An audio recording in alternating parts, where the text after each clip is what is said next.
मेरी माँ रात की बची हुई रोटी को फ्राई करके बनाती है हमारे लिए एक ऐसी अनोखी रेसिपी जिसे खाने के बाद बाहर के पकवान भी फीके लगते हैं। आज की ये रेसिपी बहुत ही ख़ास होने वाली है। तो यहाँ पर मेरी माँ ने क्या करा, रात की बची हुई 2 रोटी का इस्तेमाल किया और इसी के साथ में इनको कुछ इस तरीके से गोल गोल करना शुरू कर दिया। राउंड पूरा अच्छे से कर लेना है और फिर एक चाकू या फिर एक कैंची लेनी है जिसकी मदद से हम इसको कुछ इस तरीके से छोटे छोटे पीसेस में कट करेंगे। अक्सर हम कितनी ही कोशिश कर ले, 1-2 चपाती तो हमारे घर में बच ही जाती है, लेकिन सुबह उसको खाने का मन नहीं करता ये सोचकर कि अब तो ये बासी हो गई है।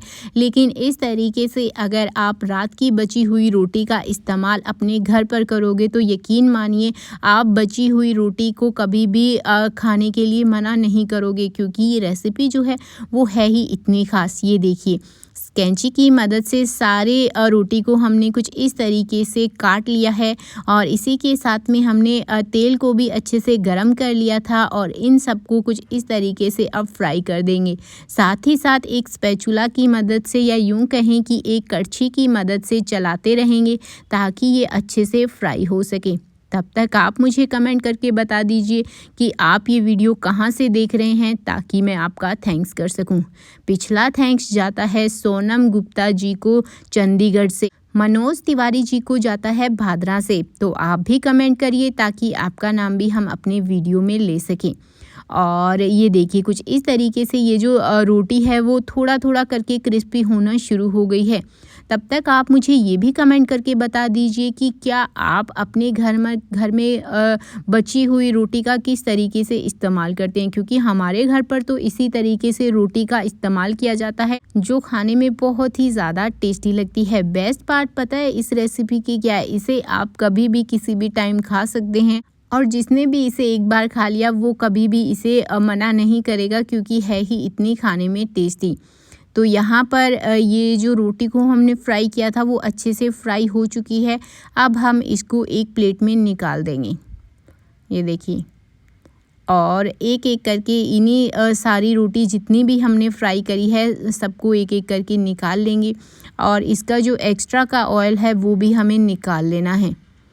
एक्स्ट्रा ऑयल बिल्कुल भी नहीं लगना है। और ये देखिए कितनी क्रिस्पी है, आप इसकी आवाज़ सुन सकते हैं। ये बहुत ही ज़्यादा क्रिस्पी रोटी बनकर तैयार हो गई है। बस ये इसी तरीके का क्रिस्पीनेस हमें चाहिए था। अब आप सोच रहे होंगे कि इसको ऐसे ही खाना है, तो नहीं, इसको ऐसे ही नहीं खाना है। आपको लेनी है हल्की सी कोई भी ब्रेड वाली क्रीम, ताकि ये खाने में बहुत ही ज़्यादा टेस्टी लगे। तो यहाँ पर मैंने थोड़ी सी ब्रेड वाली और साथ ही साथ केचप भी ले लिया है। आप चाहे तो केचप को स्किप भी कर सकते हैं, लेकिन अगर डालेंगे तो बहुत ही ज़्यादा टेस्टी भी रेसिपी बनेगी। तो यहाँ पर एक मैंने बारीक कटा हुआ प्याज भी लिया है। इस प्याज को भी मैंने कुछ इस तरीके से अच्छे से स्प्रिंकल करना शुरू कर दिया है और इसी के साथ में हम 1-2 चीज़ें और ऐड करेंगे, जैसे कि शिमला मिर्च। शिमला मिर्च भी इस रेसिपी का स्वाद जो है वो बहुत ही अच्छे से बढ़ाती है और खाने में बहुत ही ज़्यादा टेस्टी भी लगती है। और अब हमने 1-2 चीज़ें और ऐड करनी है, जैसे कि टमाटर। एक बारीक कटा हुआ टमाटर भी मैंने यहाँ पर ले लिया है। आप चाहे तो थोड़ा सा मोटा भी रख सकते हैं। और अब बारी आती है कॉर्न्स की। कॉर्न्स को भी मैंने अच्छे से बॉईल कर लिया था और अच्छे से वॉश करके ही मैंने इसके ऊपर डाला है। और अब बारी आती है चीज़ की। जी हाँ दोस्तों, सारी चीज़ें डालने के बाद में अब मैंने यहाँ पर थोड़ा सा नमक डाल दिया था और थोड़ा सा यहाँ पर इटालियन सीजनिंग और थोड़ी सी चिली फ्लेक्स डाल दी थी। और अब हम इसमें ऐड करेंगे मोज़रेला चीज़। और दूसरी तरफ हमने एक कढ़ाई रख दी है जिसमें हमने 1 गिलास के लगभग पानी लिया है और एक स्टैंड लिया है। अगर आपके पास में ऐसा स्टैंड ना हो तो आप कोई भी छोटी कटोरी या फिर प्लेट भी ले सकते हैं।